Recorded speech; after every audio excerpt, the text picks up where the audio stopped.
Communist-ruled Cuba held its first transgender inclusive mass last week. On May 5th, transgender pastors who had flown in from Brazil, Canada, and the United States held mass in the Cuban city of Matanzas. According to Reuters, Alexia Salvador, a transgender pastor from Brazil, called it a celebration of equality and a new era for Cuba. Some leaders wore stoles or sashes with the colors of the transgender flag, light blue, pink, and white. The service was part of a three-day conference on gender, sexuality, and theology organized by the International Metropolitan Community Church. One conference participant told Reuters, quote, "I learned a lot of things, in particular that there is a God for everyone." Cuba has been praised by LGBTQ activists for funding gender reassignment surgeries, but many still criticize it for not allowing same-sex couples to marry or adopt. The conference came before the International Day Against Homophobia on May 17th. For United News International, I'm Camry Caldwell. Samantha doesn't know the answer to her teacher's questions. Her teacher says she often complains about being hungry. Sometimes she finds Samantha dozing off during class. It is not easy to teach children who are hungry or sick. As a teacher, it pains me to see that. Sometimes I teach other students to share their meals. Her mother, Russell, admits Samantha often goes to school without a proper meal. She says she has 4 other children to feed, and her husband's job as a construction worker is simply not enough. Nutritious food like fish and vegetables are expensive, so they rely on canned goods for most of their meals. At home, her children often ask for a second serving of food. They grumble a lot, especially the younger ones. When they ask for more food, I don't know where or who to ask for help. I just borrow money, anything, just to find a way to buy food. According to the Philippine government, there is a link between malnutrition of children and their poor performance at school. In most cases, children are either absent or drop out entirely from classes. Government data shows chronic malnutrition of Filipino children is the highest in 10 years. Around 40% of children in the country are stunted, and that number is expected to increase. This public health problem is largely driven by inadequate access to nutritious food and decent sanitation. Over the last few years, the government has implemented a program that gives cash to the poorest of the poor, with the goal of reducing hunger and dropout rates in school. But the situation has not improved. Chronic malnutrition is the leading cause of stunted growth among children. The government has also been conducting school-based feeding programs for several years now, but its budget is only able to cover less than 10% of identified malnourished children. It should be holistic. It should not only be giving micronutrient supplements, but also helping them increase their economic income. And if the income is increased, they would have increased access to food also and other health services. The United Nations says Filipino children are among the most chronically malnourished in the world. For mothers like Russell, it means they are raising children who face a difficult future. Jamela Alindogan, Al Jazeera, Manila. Oregonians may soon be able to identify themselves as neither male nor female, as Oregon works toward becoming the first U.S. state to allow a third gender option on its driver's license and state identification cards. Last June, Multnomah County Circuit Court Judge Amy Holmes Henn granted a request by Army veteran Jamie Shoup, who has been transitioning since 2013, to change the retired sergeant's gender from female to a third gender-fluid option. "I deserve the right to properly classify my identity here on the homeland," Shoup said in an email to Reuters on Tuesday. CNN reports on Wednesday that Venezuela has seen an increase in severe medical shortages, infant deaths, maternal deaths, and cases of malaria. According to new records released by Venezuela's health ministry, malaria cases in Venezuela rose 76% last year compared to 2015, with over 240,000 reported cases. The increase illustrates Venezuela's struggle with basic medicine, equipment, and supplies to treat even the simplest of injuries. Venezuelans are suffering through various shortages in the country, including food. The country, led by President Nicolas Maduro, has only been diving further into political chaos as protests continue to rage across the country. CNN reports that taking certain over-the-counter painkillers could bring about a higher risk of heart attacks in individuals. A new study reveals that over-the-counter painkillers known as NSAIDs, non-steroidal anti-inflammatory drugs, have been linked to an increased risk of heart attacks. That increase on average compared to a person not taking the painkillers went from 20% to 50% for those using the products. That percentage was found regardless of the dosage or amount of time those meds had been used. It should be noted the findings were observational and based on an association, however, with the drugs not proved to be a direct cause of heart attack. Puerto Rico will begin its bankruptcy proceedings on May 17th in San Juan with a series of requests for managing the case, as the Commonwealth begins the process of restructuring its $70 billion debt. Puerto Rico's federally appointed Financial Oversight Board on May 3rd filed the debt restructuring petition under Title III of last year's U.S. Congressional Rescue Law known as PROMESA. While the initial filing was limited to obligations of the central government, it was still the largest ever U.S. municipal bankruptcy, dwarfing that of Detroit. On Wednesday, CBS News reports that police in Greer, South Carolina have said that a woman locked a 5-year-old autistic boy in a supply closet at an elementary school in 2014 as a form of punishment. Former teacher Donna Hughes was arrested in December for unlawful neglect of a child and assault and battery. The boy's parents are suing the school district, saying that the teacher's previous actions should have alerted the school district about Hughes's behavior. As Iraqi security forces enter their final phase of the Mosul campaign, thousands of residents continue to flee the northern city. According to the United Nations, 22,000 people have fled Mosul in the last week. Citing figures from the Iraqi government, the UN added that over 11,000 people passed through a screening site south of Mosul over 2 days.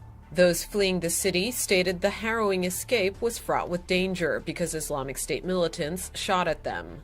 Over the last 7 months, an estimated 600,000 people have fled the city. The mass exodus has coincided with the government's campaign to liberate the northern Iraqi city.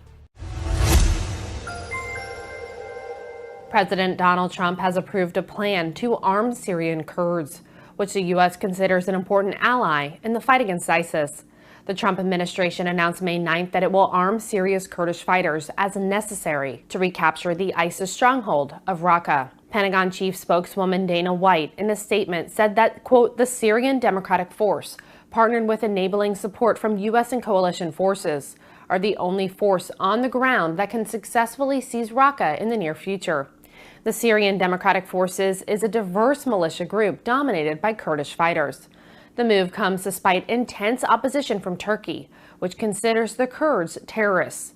White, in her statement, tried to reassure Turkey, saying that the U.S., quote, is committed to preventing additional security risks and protecting our NATO ally. For United News International from Washington, D.C., I'm Caitlin Mangum.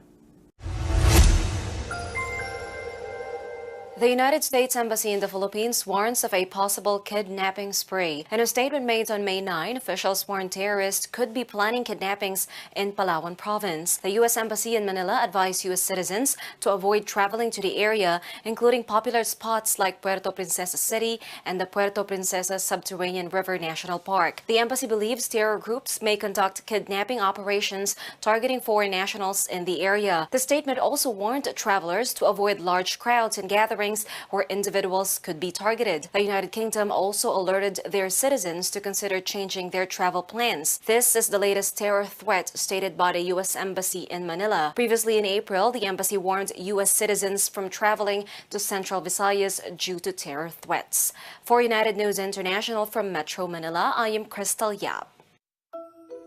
According to a report, 4 U.S. states have sued the Interior Department and the Bureau of Land Management to block new leases of public lands for coal mining. In their filing, state prosecutors for California, New Mexico, New York, and Washington say that the new coal extraction would hasten global warming and violate the federal government's statutory duty to protect public lands. Prosecutors add that more coal mining on public lands would burden state and local governments with expenses related to health care, flood control, and other infrastructure needs.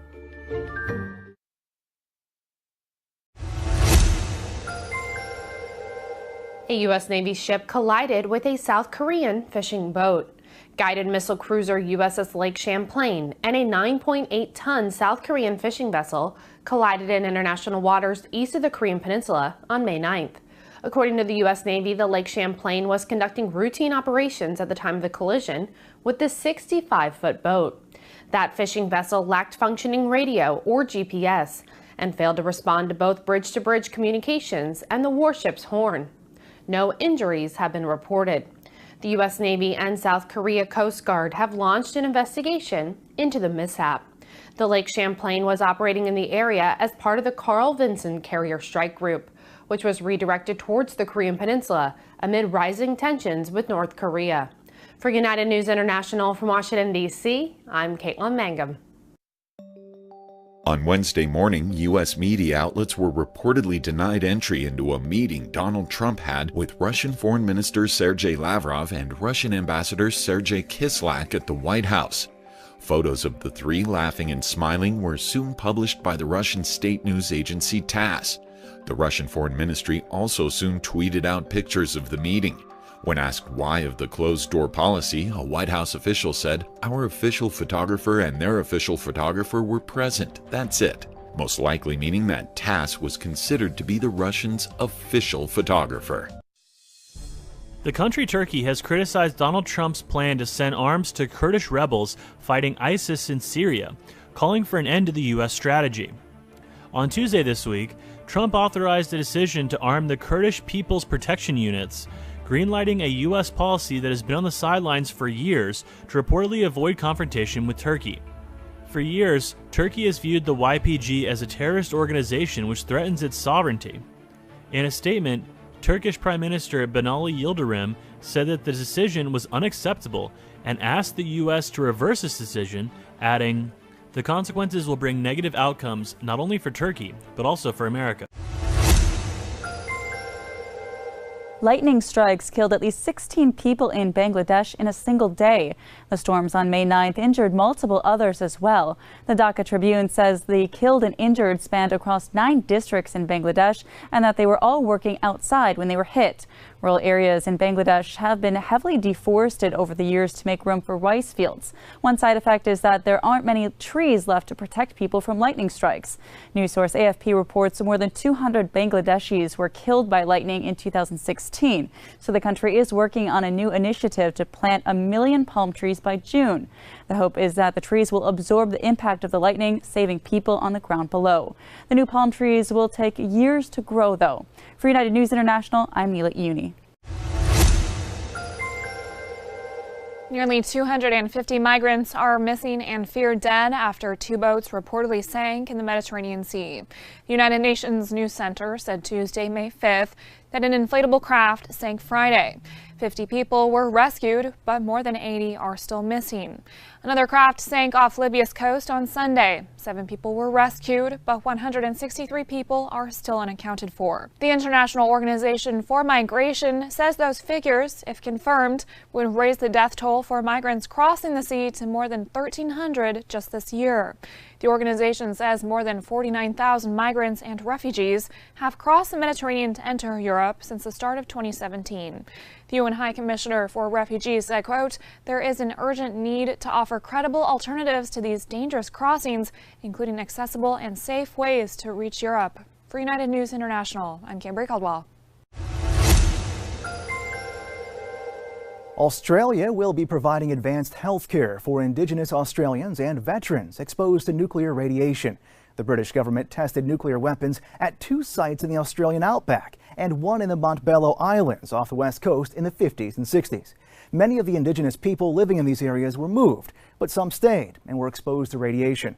Australian veterans were also exposed to radiation either from involvement in the tests or being sent to Hiroshima after it was hit by the atomic bomb. Those affected will receive gold cards, giving them access to treatment for any condition, whether related to exposure or not, paid for by Veterans Affairs. The The Australian government is including 133 million Australian dollars in the federal budget to pay for the cards. The move is the result of decades of investigation and struggle for compensation by victims and their advocates. For United News International, I'm Matt Paul. According to Reuters, Brazil's former president, Luiz Inácio Lula da Silva, and Judge Sergio Moro will meet for the first time in a courtroom on Wednesday. Lula is the country's most popular president ever and the frontrunner in next year's election. Moro is a soft-spoken law professor who represents Lula's main obstacle to power. The legacy and political future of Brazil's first working-class president are on the line as Lula faces one of the 5 criminal cases against him, part of the biggest corruption probe in the country's history.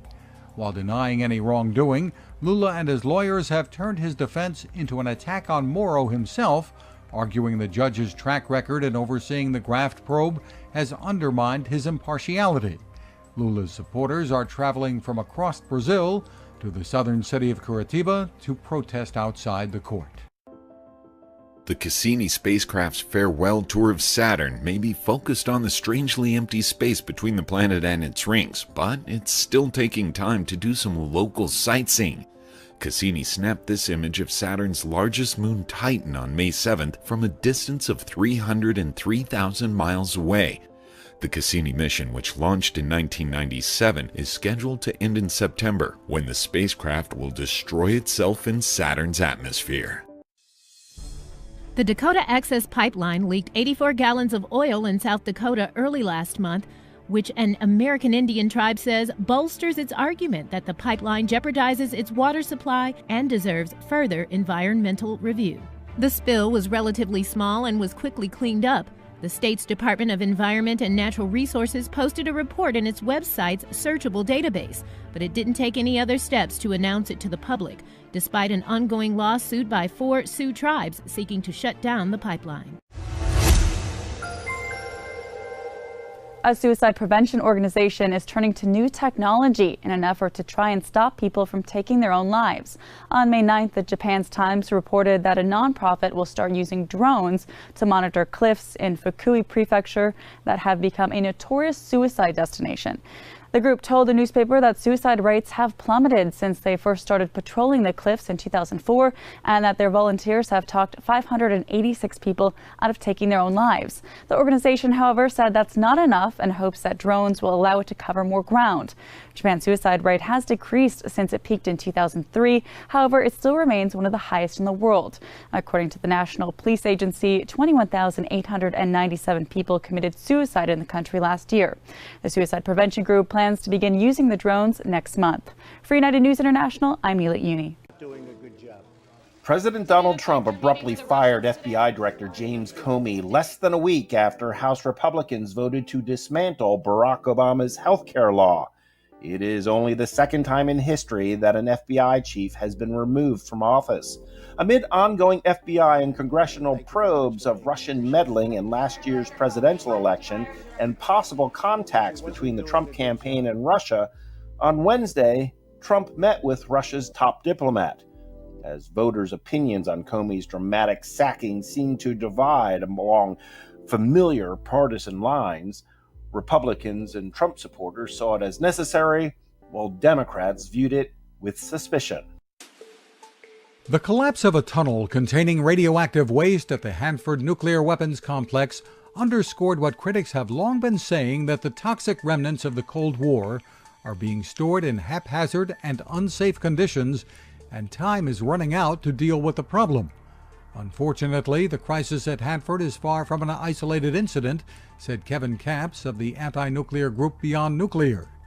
For instance, at the Savannah River site in South Carolina, which opened in the 1950s and produced plutonium and tritium, the government is laboring to clean up groundwater contamination, along with 40 million gallons of radioactive liquid waste stored in tanks that are decades past their projected lifespan.